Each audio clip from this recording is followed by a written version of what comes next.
जय हिंद दोस्तों, मैं राजकुमार आप सभी का स्वागत करता हूं ज्ञानपीठ जीके पॉइंट के इस यूट्यूब चैनल पर। दोस्तों, हमने एसएससी जीडी जीके की जो मॉक टेस्ट सीरीज शुरू की है, उसी में एसएससी जीडी के लिए एक और मॉक टेस्ट लेकर उपस्थित हूं। दोस्तों, ये जो मॉक टेस्ट है, आपसे एक रिक्वेस्ट है कि पूरा देखिएगा वीडियो को। बहुत नॉलेजेबल है, बहुत जानकारी आपको दी जाएगी। तो इससे पहले मैंने जो भी मॉक टेस्ट अपलोड किए हैं, उनकी एक मैंने सेपरेट प्लेलिस्ट बना दी है, तो आप वहाँ से जाके उन प्रश्नों का अभ्यास कर सकते हैं। और दोस्तों, ये जो मॉक टेस्ट है वो प्रीवियस ईयर के जो क्वेश्चन है उस पर बेस्ड है। तो चलिए शुरू करते हैं। और ऐसा नहीं है कि केवल एसएससी जीडी में ही आएगा, आपके जो भी एग्जाम में जीएस आएगा तो उसमें सब में पूछे जा सकते हैं। तो चलिए पहले प्रश्न की ओर चलते हैं फिर। और क्लास शुरू करने से पहले दोस्तों, आज भारतीय प्रधानमंत्री श्री अटल बिहारी वाजपेयी जी का जन्मदिन है। और भारत में ये जन्मदिन हम मनाते हैं गुड गवर्नेंस डे के रूप में। तो अटल बिहारी जी, इनकी जयंती आज मनाई जा रही है, तो उनको याद करते हुए, उनको नमन करते हुए आज की क्लास को शुरू करेंगे। और आज भारत में मनाया जा रहा है राष्ट्रीय सुशासन दिवस, गुड गवर्नेंस डे 25 दिसंबर को होता है। और सभी विद्यार्थियों को क्रिसमस की शुभकामनाएं। ये क्रिसमस आपके जीवन में अपार समृद्धि, खुशियाँ और आपके सिलेक्शन वाला साल हो अगला आने वाला, ऐसी शुभकामना के साथ आज की क्लास को शुरू करता हूँ। दोस्तों, पहला प्रश्न आपकी स्क्रीन पर दिख रहा होगा। क्या कहा गया है पहले प्रश्न में? राष्ट्रपति को उसके पद से हटाने के लिए संसद द्वारा कौन सा प्रस्ताव पारित किया जाता है? दोस्तों, यदि भारत के राष्ट्रपति को उसके पद से हटाना है तो हमारी संसद जो प्रस्ताव लेके आएगी, उस प्रस्ताव को क्या कहा जाता है? दोस्तों, भारत के राष्ट्रपति को पद से हटाने के लिए जो प्रस्ताव लाएंगे, उसका सही जवाब होगा ऑप्शन डी, महाभियोग प्रस्ताव राष्ट्रपति को हटाने के लिए लाया जाता है। और महाभियोग प्रस्ताव का उल्लेख अनुच्छेद 61 में किया गया है। ठीक है दोस्तों, राष्ट्रपति पर महाभियोग तभी लाया जाता है जब उस पर संवैधानिक जो प्रावधान है या संविधान के उल्लंघन करने का अधिकार लगा हो। और महाभियोग की प्रक्रिया हमने कहाँ से ली? दोस्तों, महाभियोग की प्रक्रिया हमने अमेरिका के संविधान से ली है, यूएसए के कॉन्स्टिट्यूशन से ये कॉन्सेप्ट हमने बोरो किया था, ये भी आप याद रखें। दोस्तों, जो महाभियोग की प्रक्रिया है, महाभियोग की प्रक्रिया में राष्ट्रपति को 14 दिन पूर्व सूचना देनी पड़ती है, ये भी आप याद रखना। और महाभियोग की प्रक्रिया के लिए जो प्रस्ताव है वो किसी भी सदन में लाया जा सकता है, चाहे वो लोकसभा हो चाहे वो राज्यसभा हो, ये भी आप याद रखना।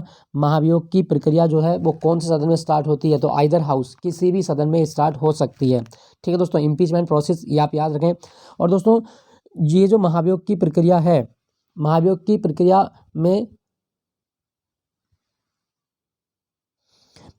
प्रक्रिया में संसद न्यायपालिका की भांति व्यवहार करती है। तो कभी क्वेश्चन आए कि महाभियोग की प्रक्रिया कैसी है? दोस्तों, महाभियोग की प्रक्रिया अर्ध न्यायिक प्रक्रिया मानी जाती है, अर्ध न्यायिक प्रक्रिया है। क्योंकि जो संसद है, विधायिका है, उसका काम तो कानूनों को लागू करना है, लेकिन वो यहाँ पे न्याय का काम करती है। तो महाभियोग की प्रक्रिया अर्ध न्यायिक प्रक्रिया मानी जाती है, ये पूछ लेता है एग्जाम में, तो इसके बारे में आप याद रखिएगा।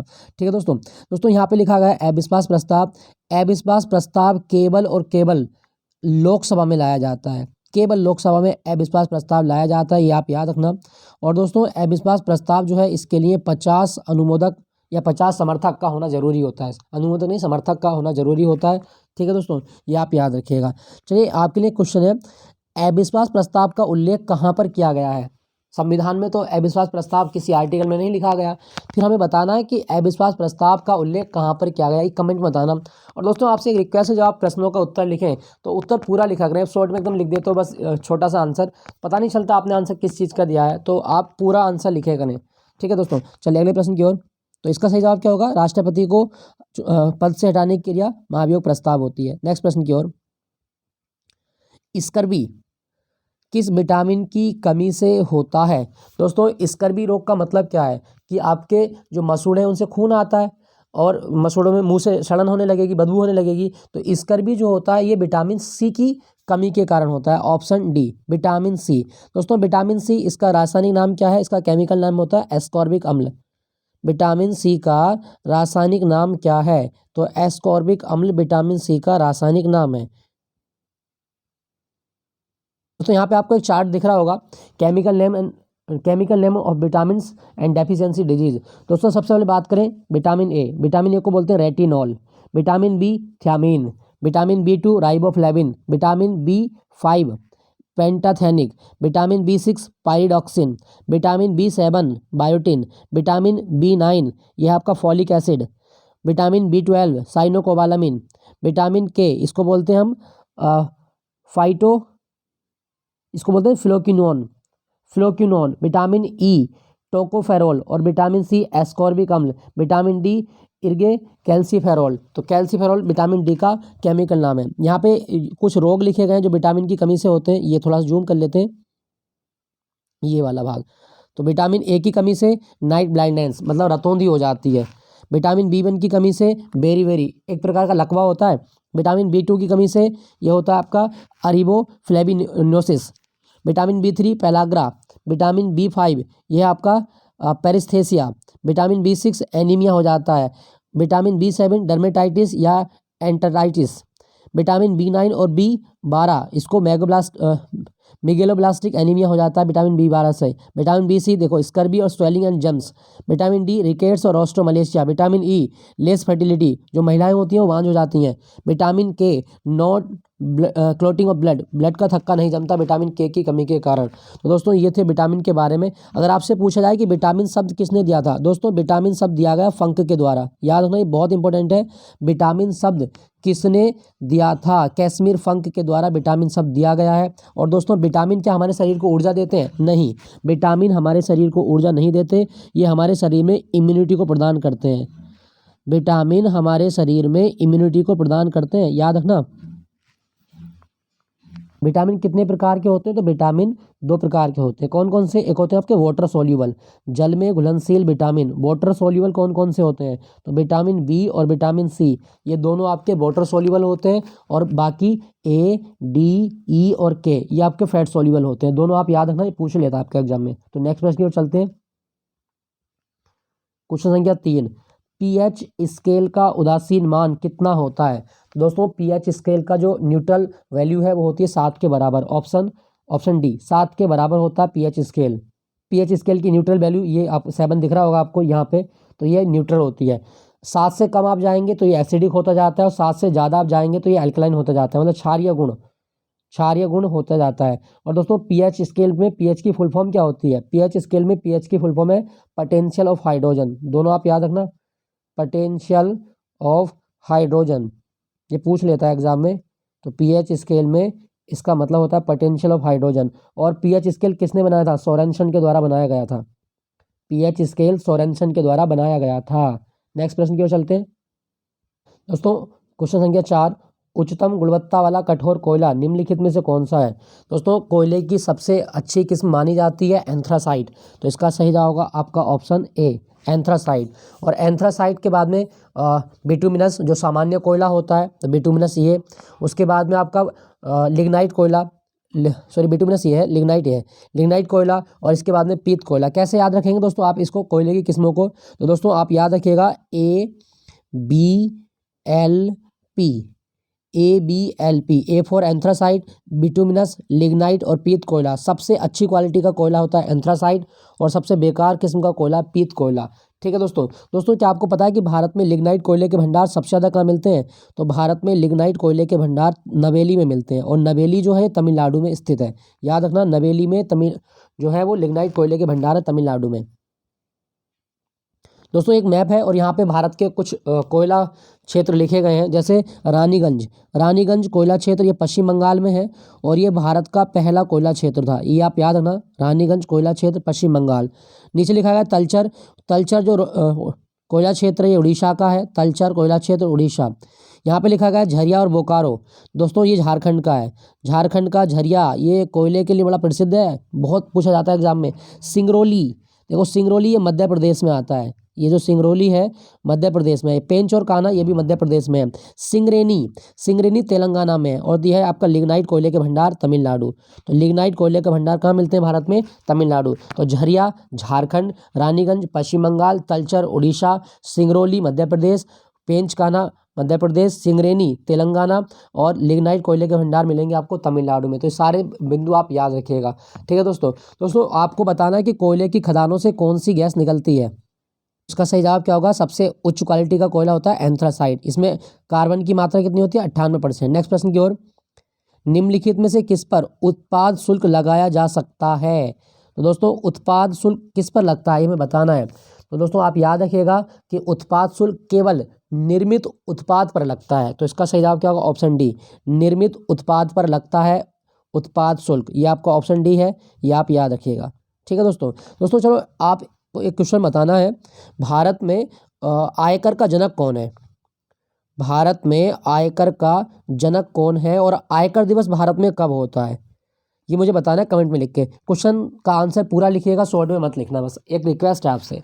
तो आयकर का जनक कौन ही बताना क्वेश्चन। चलिए अगले प्रश्न की ओर चलते हैं। क्वेश्चन संख्या 6, केलों का भूरा रंग होता है क्योंकि। दोस्तों केलों का भूरा रंग क्यों होता है ये हमें बताना है। तो इसका सही जवाब क्या होगा, देखो एक चीज़ याद रखिएगा, जो केले हैं इसमें कार्बोहाइड्रेट की मात्रा बहुत ज़्यादा होती है। केलों में कार्बोहाइड्रेट की मात्रा बहुत ज़्यादा होती है और इसीलिए जिम करने वाले लोग हैं ना वो केला ज़्यादा खाते हैं। केला ज़्यादा खाते हैं क्यों, क्योंकि कार्बोहाइड्रेट तुरंत एनर्जी देता है। तो इसका सही जवाब क्या है कि केलों का रंग भूरा क्यों हो जाता है। दोस्तों बिसफॉस्फोनेट केले में एंजाइम के साथ क्रिया करता है, ये गलत है। एक एंजाइम इसमें शर्करा को स्टोन में बदल देता है, ये भी गलत है। तो केले का भूरा रंग क्यों होता है, एक एंजाइम इसमें स्टार्च को शर्करा में बदल देता है, ये भी गलत है। तो फिर इसका सही जवाब क्या होगा, केले में मौजूद एंजाइम हवा के साथ अभिक्रिया करता है। याद रखना केले में मौजूद जो एंजाइम होते हैं वो हवा के साथ अभिक्रिया करके केले के रंग को भूरा कर देते हैं। तो इसका सही जवाब है आपका ऑप्शन डी। दोस्तों क्या आपको पता है कि भारत में केला अनुसंधान केंद्र कहाँ पर है। दोस्तों आपको कुछ अनुसंधान केंद्र बताता हूँ। जैसे आपसे पूछा जाए कभी कि केला अनुसंधान केंद्र कहाँ पर है, दोस्तों ये आपको दिख रहा होगा सबसे ऊपर ही, केला अनुसंधान केंद्र त्रिची में, और त्रिची जो आता है तमिलनाडु में, तिरुचिरापल्ली इसको बोलते हैं। अंगूर अनुसंधान केंद्र पुणे, लीची अनुसंधान केंद्र मुजफ्फरपुर, अनार अनुसंधान केंद्र सोलापुर, राष्ट्रीय ऊंट अनुसंधान केंद्र बीकानेर राजस्थान, सोलापुर महाराष्ट्र में, राष्ट्रीय अश्व अनुसंधान केंद्र हिसार हरियाणा, राष्ट्रीय मांस अनुसंधान केंद्र हैदराबाद तेलंगाना। उसके बाद में आपका राष्ट्रीय मिथुन, मिथुन ये एक जानवर होता है, राष्ट्रीय मिथुन अनुसंधान केंद्र ये नागालैंड में है, मेजिफेमा में। राष्ट्रीय आर्किड, आर्किड एक वृक्ष होता है, आर्किड अनुसंधान केंद्र पेक्योंग सिक्किम में है ये। उसके बाद में राष्ट्रीय सूकर, सूकर अनुसंधान केंद्र ये असम के गुवाहाटी में है। राष्ट्रीय पादप जैव प्रौद्योगिकी अनुसंधान केंद्र ये नई दिल्ली में है। राष्ट्रीय बीज मसाला अनुसंधान केंद्र ये अजमेर राजस्थान में है। राष्ट्रीय याक अनुसंधान केंद्र वेस्ट कामेंग जिला अरुणाचल प्रदेश, ये कामेंग जो है अरुणाचल प्रदेश का जिला है और यहाँ पे अभी एक कामेंग नाम का बांध भी बना है। राष्ट्रीय समन्वित नासीजी प्रबंधन केंद्र नई दिल्ली। तो ये सारे आपको याद रखने हैं, एक बार दोबारा देख लीजिएगा।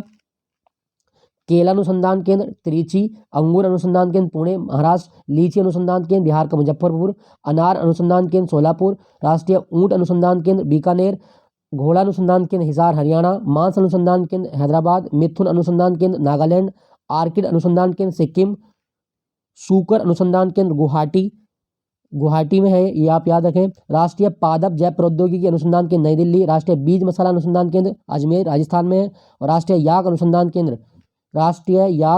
केंद्र वेस्ट कामेंग जिला अरुणाचल प्रदेश, और राष्ट्रीय समन्वित नासीजी प्रबंधन केंद्र नई दिल्ली। तो इस सारे अनुसंधान केंद्र आपको याद रखें। आई होप ये अच्छा लगा होगा आपको। का रंग भूरा हो जाता है क्यों, क्योंकि केलों में जो एंजाइम होता है वो हवा के साथ क्रिया कर लेता है। ठीक है दोस्तों, चलिए अगले प्रश्न की ओर चलते हैं। शेरशाह द्वारा जारी किया गया चांदी का सिक्का क्या कहलाता था। दोस्तों शेरशाह ने जो चांदी का सिक्का जारी किया था इसको रुपया कहा जाता था, ऑप्शन डी रुपया। अच्छा शेरशाह का क्या कोई और भी सिक्का था जो आपको याद रखना है। हाँ दोस्तों शेरशाह का एक सिक्का था जिसका था दाम, और दाम जो होता था ये तांबे का था। कभी क्वेश्चन आए कि शेरशाह द्वारा दाम जो चलाया गया था ये कौन सी धातु का बना सिक्का था, तो दाम तांबे का सिक्का होता था। दोस्तों हम बात करें शेरशाह के बारे में, तो शेरशाह का जन्म हरियाणा में हुआ था और ये दूसरा अफगान वंश इसने स्थापित किया, सूरीवंश। सूरीवंश का संस्थापक है और सूरीवंश भारत में राज करने वाला दूसरा अफगान वंश था, ये आप याद रखना। दोस्तों शेरशाह के बचपन का नाम है फरीद, और इसको शेरशाह की उपाधि दी थी बाबर खान लोहानी ने, जो कि बिहार का गवर्नर था। ठीक है दोस्तों शेरशाह के बारे में एक चीज़ और आप याद रखिएगा, जो शेरशाह है इसने भू राजस्व प्रणाली के लिए काबूलियत और पट्टा प्रणाली शुरू की थी। तो कभी क्वेश्चन आए कि काबूलियत और पट्टा प्रणाली किसने शुरू की थी, तो शेरशाह सूरी के द्वारा काबूलियत और पट्टा प्रणाली की शुरुआत की गई थी। दोस्तों शेरशाह सूरी ने 2 युद्ध लड़े हैं, दोनों आपको याद रखने हैं।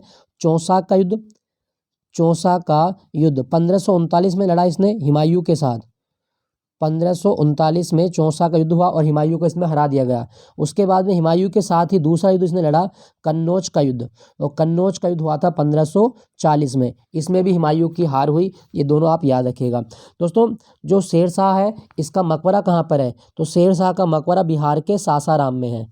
बिहार का जो जगह है सासाराम, सासाराम में शेरशाह का मकबरा है, ये भी आप याद रखिएगा। और सासाराम में जो शेरशाह का मकबरा है इसका वास्तुकार कौन था? मीर मोहम्मद अलीवाल खान।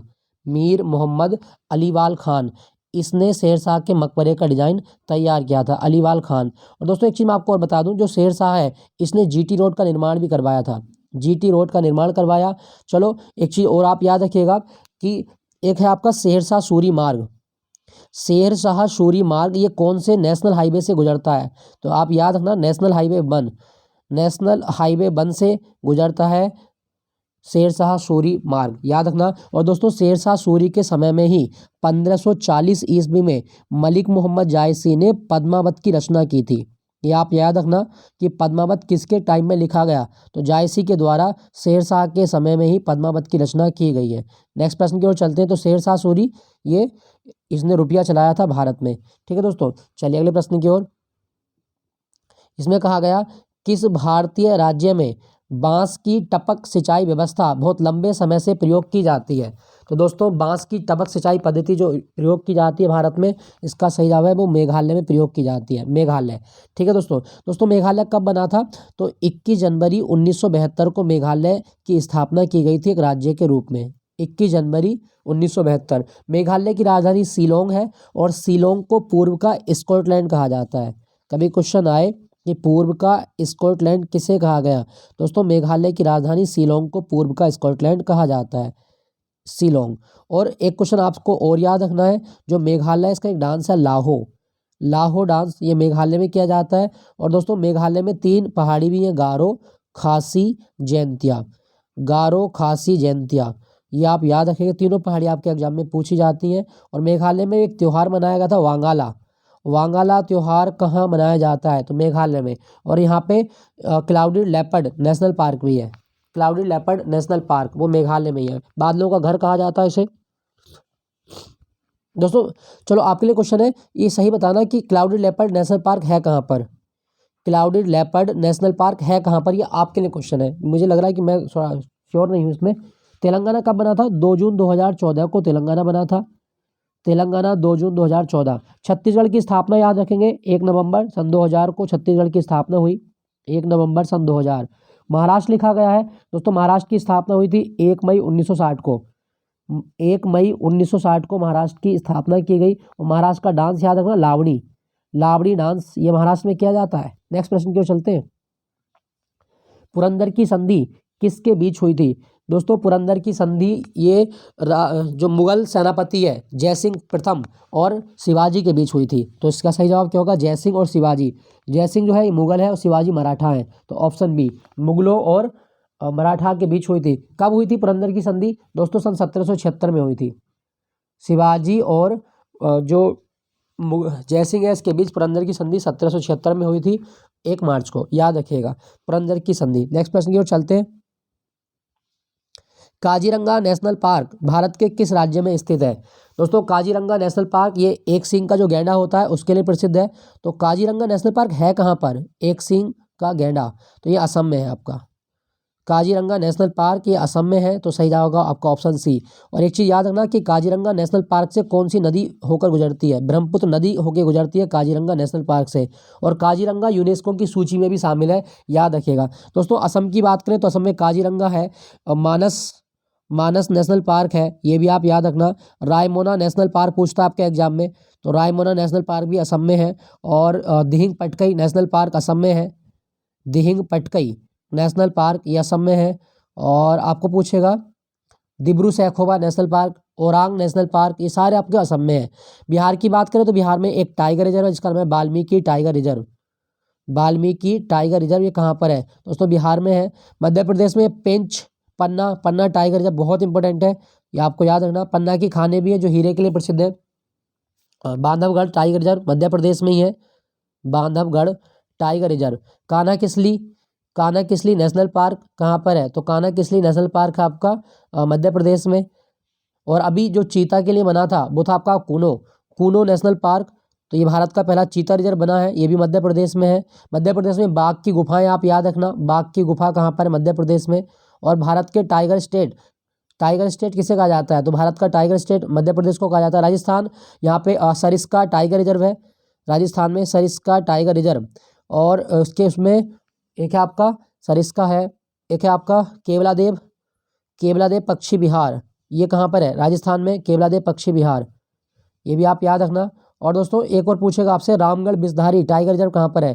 तो रामगढ़ बिसधारी टाइगर रिजर्व है आपका राजस्थान में, रामगढ़ बिसधारी, वेरी वेरी इंपॉर्टेंट, बहुत आता है एग्जाम में ये, रामगढ़ बिसधारी टाइगर है। बाकी मुकुंदरा हिल्स टाइगर रिजर्व भी है, रणथंभौर टाइगर रिजर्व भी है राजस्थान में। तो काजीरंगा नेशनल पार्क कहाँ पर है? असम में है। अच्छा, नेशनल पार्क जो होते हैं ये इन सीटू होते हैं, याद रखना ये इन सीटू का उदाहरण है। इन सीटू का मतलब है जब जीवों को उनके प्राकृतिक आवास में आप सुरक्षित रखोगे, इसे इन सीटू कहा जाता है। नेक्स्ट प्रश्न की ओर चलते हैं। नेक्स्ट प्रश्न, India's export trends and prospect for self sustained growth पुस्तक के लेखक कौन है? दोस्तों ये जो किताब लिखी गई है वो लिखी गई है India's export trends and the prospect for the self sustained growth, ये मनमोहन सिंह जी की किताब है। ऑप्शन बी मनमोहन सिंह जी की किताब है। दोस्तों इनकी एक किताब और आप याद रखें, मनमोहन सिंह की एक किताब आपसे और पूछता है, to the nation for the nation, किसकी बुक है? तो to the nation for the nation किसके द्वारा लिखी गई है? तो to the nation for the nation ये मनमोहन सिंह के द्वारा लिखी गई है। वेरी वेरी इंपॉर्टेंट, आपसे पूछा जा सकता है इसके बारे में, ठीक है दोस्तों। बाकी चेंजिंग इंडिया वो भी मनमोहन सिंह ने लिखी है। दोस्तों यहाँ पे मैं बात करूँ नरेंद्र मोदी, तो इनकी किताब का नाम है एग्जाम वॉरियर, ये बहुत इंपॉर्टेंट किताब है, कई एग्जाम में रिपीट हो चुकी है, पूछी जा चुकी है। तो एग्जाम वॉरियर पुस्तक के लेखक कौन है? तो नरेंद्र मोदी। शशि थरूर लिखा गया है, शशि थरूर ये कांग्रेस के नेता भी हैं और एक लेखक भी हैं। तो शशि थरूर की सबसे इंपॉर्टेंट किताब जो मैं आपको बताऊं वो है आपकी N era of darkness, N era of darkness. और इस किताब के लिए इनको साहित्य अकादमी सम्मान भी मिला था। An era of darkness Shashi Tharoor की किताब है। और इनकी एक किताब और है why I am Hindu, why I am Hindu, मैं हिंदू क्यों हूँ, ये किसने लिखी है? तो दोस्तों शशि थरूर की किताब है वाई आई एम हिंदू। अच्छा, एक किताब और आप याद रखिएगा और वो है आपकी द पैराडॉक्सिकल प्राइम मिनिस्टर, बहुत इंपॉर्टेंट किताब है। द पैराडॉक्सिकल प्राइम मिनिस्टर किसने लिखी है? द पैराडॉक्सिकल पीएम, पीएम मतलब प्राइम मिनिस्टर, ये शशि थरूर की किताब है। पैराडॉक्सिकल का मतलब होता है एक ऐसा आदमी जितना बोलता है उतना करता नहीं है, और ये मोदी जी को टारगेट करके लिखी गई थी। पैराडॉक्सिकल का मतलब होता है एक ऐसा व्यक्ति जो जितनी बातें कहता है उतना काम नहीं करता, तो पैराडॉक्सिकल प्राइम मिनिस्टर। और दोस्तों शशि थरूर के से एक क्वेश्चन ये आएगा कि अम्बेडकर की जीवनी किसने लिखी है? तो बाबा साहब अम्बेडकर की जीवनी जो लिखी है वो शशि थरूर ने अभी लिखी है हाल ही में। नेक्स्ट प्रश्न की ओर चलते हैं। मेट्टूर बांध किस नदी पर और किस राज्य में स्थापित किया गया है? दोस्तों मेट्टूर बांध, मेट्टूर एक गांव है तमिलनाडु का, तो ये तमिलनाडु में ही है। तो तमिलनाडु में कावेरी नदी पर मेट्टूर डैम स्थापित किया गया है, याद रखिएगा तमिलनाडु में है ये। दोस्तों कावेरी नदी के बारे में बात करूं तो कावेरी नदी ब्रह्मगिरी की पहाड़ियों से निकलती है। कौन सी पहाड़ियों से? ब्रह्मगिरी की पहाड़ियों से। और ब्रह्मगिरी की पहाड़ी किस राज्य में है? तो कावेरी नदी का उद्गम कर्नाटक से होता है, ब्रह्मगिरी की पहाड़ियों से, ये भी आप याद रखना।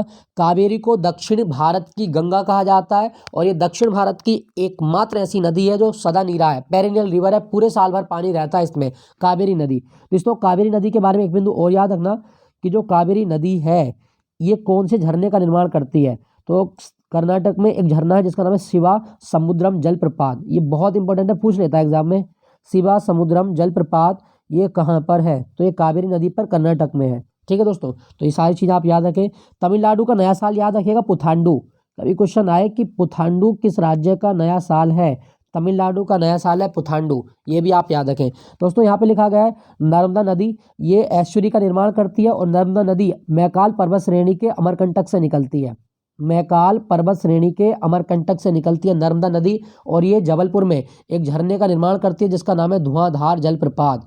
तो धुआंधार झरना या जलप्रपात ये कौन से राज्य में? मध्य प्रदेश में है। और नर्मदा नदी पर सरदार सरोवर बांध भी बना है गुजरात में, ठीक है दोस्तों। दोस्तों तुंगभद्रा लिखा गया है, तुंगभद्रा ये किसकी सहायक है? ये मुझे कमेंट बताना है, कृष्णा की सहायक है या किसकी सहायक है? अगले प्रश्न की ओर चलते हैं फिर। क्वेश्चन संख्या क्या कहा गया, ऊनी सोल हस्तशिल्प भारत के किस राज्य से संबंधित है। दोस्तों ऊनी सोल, आपने पश्मीना बकरी का नाम सुना होगा, पश्मीना बकरी से ऊन मिलती है, पश्मीना ऊन, और ये कहाँ पे होती है, जम्मू कश्मीर में। तो इसका सही जवाब है आपका ऑप्शन ए, जम्मू कश्मीर। दोस्तों जम्मू कश्मीर में 3 नेशनल पार्क है, तीनों आपको याद रखने हैं। कौन कौन से, दाचीगाम नेशनल पार्क कहाँ पर है, तो दाचीगाम नेशनल पार्क जो कश्मीरी हंगुल के लिए प्रसिद्ध है वो जम्मू कश्मीर में है। Kishtwar national park, Kishtwar national park ये जम्मू कश्मीर में है। और एक आपका Salim Ali national park, Salim Ali national park ये भी आपका जम्मू कश्मीर में है। तीनों आप याद रखिएगा। दोस्तों जम्मू कश्मीर में करेवास होते हैं केसर के बागान। कभी क्वेश्चन आए कि जम्मू कश्मीर में करेवास क्या है, तो केसर के बागानों को करेवास कहा जाता है। और भारत का 99% केसर जम्मू कश्मीर में होता है। यहाँ पे लिखा गया आपका अरुणाचल प्रदेश, भारत में सबसे पहले सूर्य कहाँ दिखता है, अरुणाचल प्रदेश में दिखता है। और अरुणाचल प्रदेश को भारत में the land of rising sun भी कहा जाता है। अरुणाचल प्रदेश में एक टाइगर रिजर्व याद होना, नामदफा, नामदफा टाइगर रिजर्व कहाँ पर है, अरुणाचल प्रदेश में। ये भी आप याद रखें। इसकी राजभाषा क्या है, अंग्रेजी है। हिमाचल प्रदेश लिखा गया है। दोस्तों हिमाचल प्रदेश की राजधानी शिमला है, और शिमला में भारत का केंद्रीय आलू अनुसंधान केंद्र है। भारत का केंद्रीय आलू अनुसंधान केंद्र कहाँ पर है, शिमला में है। ये आप याद रखिएगा। उत्तर प्रदेश भारत में सबसे ज़्यादा आबादी वाला राज्य यूपी है, और उत्तर प्रदेश जो है यहाँ पे एक नेशनल पार्क है, Dudhwa national park. Dudhwa national park कहाँ पर है, तो यूपी में है। नेक्स्ट प्रश्न की ओर चलते हैं। दोस्तों क्वेश्चन संख्या 14 क्या कहा गया, निम्नलिखित में से कौन सा ऊर्जा का एक पारंपरिक स्रोत है। दोस्तों पारंपरिक स्रोत क्या है, तो इसमें बताना है। तो पारंपरिक स्रोत में कोयला आता है, पेट्रोलियम, प्राकृतिक गैस, ये सारे किस में आते हैं, पारंपरिक स्रोत में आते हैं। तो इसका सही जवाब क्या होगा, ऊर्जा का पारंपरिक स्रोत क्या है, 14 का सही जवाब बताइएगा आप। तो ये है आपका ऑप्शन बी, ऑप्शन बी सौर ऊर्जा। सौर ऊर्जा जो आएगी ये किस में आएगी आपकी, अच्छा इसमें क्या पूछा इसने, ऊर्जा का पारंपरिक स्रोत है। तो ऊर्जा का पारंपरिक स्रोत जैसे आपके कोयला है, पेट्रोलियम है, बायोमास है, और तो इसका सही जवाब होगा आपका ऑप्शन, ऑप्शन सी लकड़ी, क्योंकि कोयला लकड़ी में आता है आपका। तो इसका सही जवाब है ऑप्शन सी, ये पारंपरिक ऊर्जा स्रोत है। दोस्तों क्या आपको पता है कि भारत में राष्ट्रीय ऊर्जा संरक्षण दिवस कब होता है, राष्ट्रीय ऊर्जा संरक्षण दिवस कब मनाया जाता है। तो दोस्तों राष्ट्रीय ऊर्जा संरक्षण दिवस होता है आपका 14 दिसंबर को। ये आप याद रखना, ये आपके एग्जाम में जीडी में इस बार आ सकता है। 14 दिसंबर को मनाया जाता है भारत में राष्ट्रीय ऊर्जा संरक्षण दिवस। तो ये आपको एक पिक्चर दिख रही होगी और यहाँ पे लिखा हुआ है राष्ट्रीय ऊर्जा संरक्षण दिवस 14 दिसंबर। दोस्तों मैं आपको एक चीज़ और दिखाता हूँ। दोस्तों ये 3 संस्थाएं हैं आपके लिए, मतलब ये 3 अंतर्राष्ट्रीय एजेंसियां हैं जो एनर्जी से संबंधित हैं। एनर्जी, एनर्जी और ये एनर्जी। आपसे पूछा जाए इंटरनेशनल एटॉमिक एनर्जी एजेंसी, इसका मुख्यालय कहाँ पर है, अंतर्राष्ट्रीय परमाणु ऊर्जा एजेंसी, इसका मुख्यालय कहाँ पर है। दोस्तों ये जो एजेंसी है इसका मुख्यालय है वियना में, याद रखना वियना में है इसका मुख्यालय, ये पूछता है एग्जाम में। इंटरनेशनल एनर्जी एजेंसी IEA, इसका मुख्यालय पेरिस में है। कहाँ पर है ये, पेरिस में। नेक्स्ट आपका अंतर्राष्ट्रीय नवीकरणीय ऊर्जा agency, international Renewable Energy Agency, Irena इसको बोलते हैं। और दोस्तों इरेना का मुख्यालय अबू धाबी में है, अबू धाबी। तो ये अंतर्राष्ट्रीय स्तर पर 3 अंतर्राष्ट्रीय एजेंसी हैं जो ऊर्जा क्षेत्र से संबंधित है। IAEA International Atomic Energy Agency Vienna, International Energy Agency Paris, और International Renewable Energy Agency IRENA, ये अबू धाबी में है। आप स्क्रीनशॉट भी ले सकते हैं और अपने नोट्स में कहीं इसको लिख लेना, तीनों एग्जाम में पूछी जाती हैं, याद रखिएगा। दोस्तों क्या आपको पता है कि ऊर्जा का नोबेल किस अवार्ड को कहा जाता है, नोबेल ऑफ एनर्जी। दोस्तों एक अवार्ड होता है एनी अवार्ड, और एनी अवार्ड इटली की सरकार देती है। एनी अवार्ड इटली की सरकार देती है, और इस अवार्ड को ऊर्जा क्षेत्र का नोबेल कहा जाता है। ऊर्जा क्षेत्र का नोबेल कहा जाता है एनी अवार्ड को। ठीक है दोस्तों, याद रखना, इंपॉर्टेंट है, पूछ सकता है। और दोस्तों भारत में एक संस्थान भी आपको याद रखना, टेरी। टेरी ये कहाँ पर है दोस्तों, ये नई दिल्ली में है, नई दिल्ली में है टेरी संस्थान, ये आपके एग्जाम में आ सकता है, तो ये आप याद रखना। अच्छा टेरी की फुल फॉर्म क्या है, द एनर्जी रिसोर्स, टेरी की फुल फॉर्म क्या है, तो the Energy Resource Institute, the Energy Resource institute, ये आप याद रखना, रिसोर्स, सॉरी गलत हो रहा है, इसको दोबारा लिख देता हूँ, the Energy Resource Institute, the Energy Resource Institute, the TERI. TERI का मुख्यालय कहाँ पर है? नई दिल्ली में है। ठीक है दोस्तों, तो ये आप सब याद रखिएगा। ऊर्जा और कार्य करने की क्षमता क्या होती है? ऊर्जा होती है। पारंपरिक स्रोत क्या है? वो है लकड़ी। नेक्स्ट प्रश्न की ओर चलते हैं। निम्नलिखित में से क्या मिट्टी को उपजाऊ बनाता है? तो मिट्टी को उपजाऊ क्या बनाता है? दोस्तों अगर हम बात करें मिट्टी को उपजाऊ बनाने में, तो खनिज और कार्बनिक पदार्थों का सही मिश्रण अगर है तो ये मिट्टी को उपजाऊ बनाएगा। तो इसमें अगर हम देखें मिट्टी में लवण का उच्च स्तर, तो ये तो गलत हो जाएगा। खनिज और कार्बनिक पदार्थों का सही मिश्रण, तो यही सही है आपका। देखो अकार्बनिक पदार्थ हो नहीं हो, लेकिन कार्बनिक पदार्थों का होना बहुत ज़रूरी है। तो ये आपका सही जवाब है। मिट्टी को उपजाऊ बनाता है खनिज और कार्बनिक पदार्थों का सही मिश्रण। दोस्तों क्या आपको पता है कि विश्व मिट्टी दिवस कब होता है? हर साल 5 दिसंबर को विश्व मृदा दिवस मनाया जाता है। 5 दिसंबर को विश्व मृदा दिवस मनाया जाता है, याद रखना। और मिट्टी का अध्ययन क्या होता है? पीडोलॉजी। पीडोलॉजी ये मिट्टी का अध्ययन होता है। नेक्स्ट प्रश्न की ओर चलते हैं। भारत में साइमन कमीशन से पूर्व निम्नलिखित में से कौन सी घटना घटी थी? जब साइमन कमीशन भारत में आया तो इससे पहले कौन सी घटना घटी थी? दोस्तों एक चीज़ याद रखना, साइमन कमीशन 1928 में भारत में आया था। 3 फरवरी 1928 को ये बम्बई पहुंचा था। अगर हम बात करें गांधी इरविन समझौता, ये 1931 में हुआ। प्रथम गोलमेज सम्मेलन ये 1930 से 31 तक चला। और भारत छोड़ो आंदोलन 1942 में हुआ था, 1942। काकोरी कांड की बात करूं तो काकोरी कांड हुआ था 9 अगस्त 1925 को, जब एचआरए के जो मेंबर थे उन्होंने सरकारी खजाने को लूटा था ट्रेन से। तो काकोरी कांड कब हुआ था? 1925 में। तो 1928 से पहले कौन सन आएगी? 1925। तो काकोरी कांड जो था ये साइमन कमीशन से पहले की घटना थी, याद रखना। 1925 में हुआ था। इसमें हिंदुस्तान रिपब्लिकन एसोसिएशन के जो मेंबर थे उन्होंने लखनऊ से सहारनपुर जा रही डबल डेकर मतलब जो ट्रेन थी, डबल डेकर नहीं सॉरी ट्रेन थी, उसको लूट कर सरकारी खजाने को लूटा और हथियारों को लूट लिया था। तो काकोरी कांड 1925 में हुआ था, ये आप याद रखें। गांधी इरविन समझौता 1931। प्रथम गोलमेज सम्मेलन लंदन में हुआ था ये, तो 1930-31 में। और भारत छोड़ो आंदोलन 1942। तो इसका सही जवाब क्या होगा? काकोरी षड्यंत्र। नेक्स्ट प्रश्न की ओर चलते हैं। 2019 में भारत के संविधान में क्रम से कितने अनुच्छेद और अनुसूचियां थीं? दोस्तों हमें बताना है कि 2019 में कितने अनुच्छेद और अनुसूचियां थीं, तो ये हमें बताएं। तो उसका सही जवाब क्या होगा? 17 का। दोस्तों वैसे बात करें ये प्रश्न थोड़ा सा डाउटफुल लग रहा है, क्योंकि इन्होंने क्वेश्चन पूछा है 2019, तो 2019 तो एट प्रेजेंट चल रहा है। और अभी भारत में 12 अनुसूची हैं संविधान में, और यहाँ पे 12 तो कोई ऑप्शन में नहीं लिखा गया, 12 अनुसूची हैं संविधान में। तो इस प्रश्न को हम इस तरह से मान सकते हैं, यहाँ पे 2019 नहीं लिख रहे हम, यहाँ पे इसको काट रहे हैं हम, और यहाँ पे हम लिख रहे हैं मूलतः।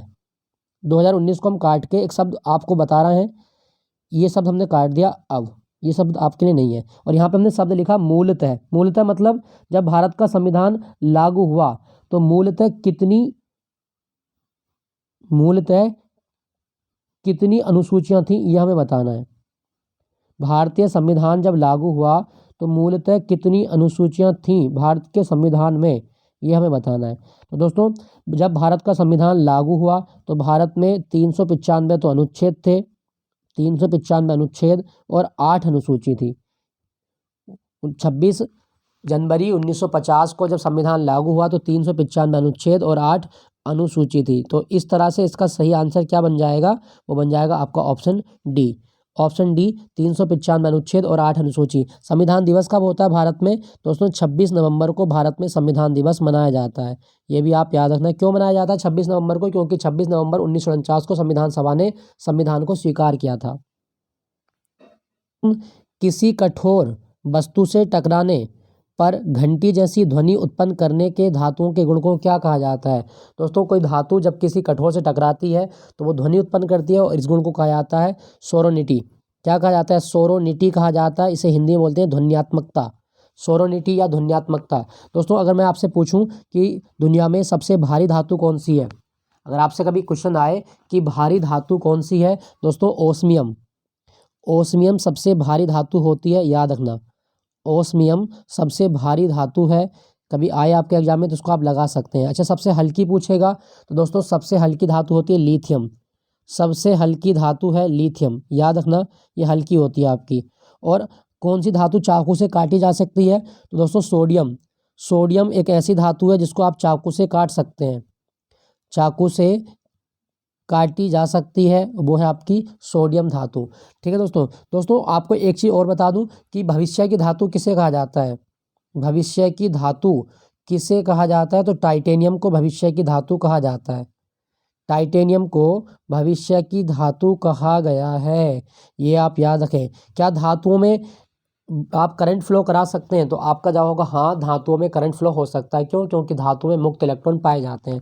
दोस्तों सबसे ज़्यादा तन्य धातु कौन सी है? तो सबसे ज़्यादा डक्टाइल तन्य धातु है सोना।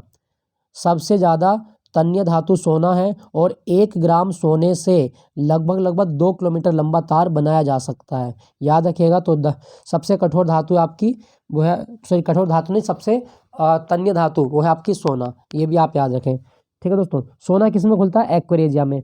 एक्वेरेजिया या अम्लराज क्या होता है? 3 HCl प्लस HNO3, इसको बोलते हैं आप एक्वेरेजिया या अम्लराज।